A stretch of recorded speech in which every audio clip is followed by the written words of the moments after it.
Guys, for today's video, mag-hotpot tayo. So, ang gagamitin kong flavor is scallop flavor hotpot soup base. Ito naman, assorted fish ball. And for the flavoring is ito namang seafood medley. Then, so ito guys ang ating fish ball.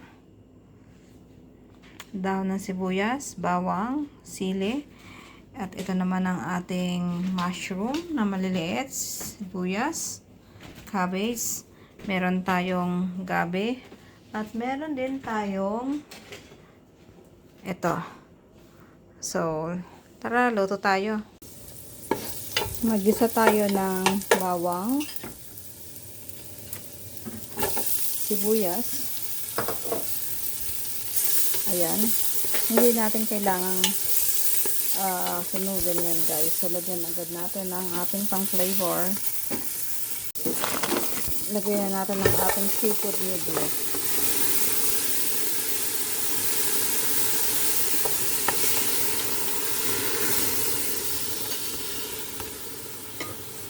Then ito guys yung ating pang soup. Yung flavor niya na soup yan. Ganyan. Binili ko siya sa Chinese store. Then we're gonna add water. Ayan. Hintayin lang natin siyang kumulo. Dadagdagan ko pa siya ng tubig. Inilagay ko na guys ang gabi. Kasi ang gabi is medyo matagal iluto. So ayan na. Hintayin lang natin kumulo. So, since kumukulo na, ilalagay ko na ang mixed fish ball. Ayan. Pag kulong-kulo na to, ilalagay ko na ang mga gulay. Then, sandali lang dapat ang gulay. Para hindi ma-overcook. Ito guys, luto na ito. Nilagay ko na ang mga gulay. Tapos, merong itlog. Ayan. Kain tayo. Ito guys, so ito ang ginagamit namin.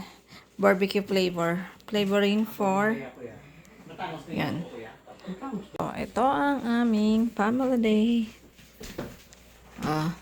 Say hi. Sabay ngiti lang siya. Ayan, si Tope at ito. Ha? Oo ah.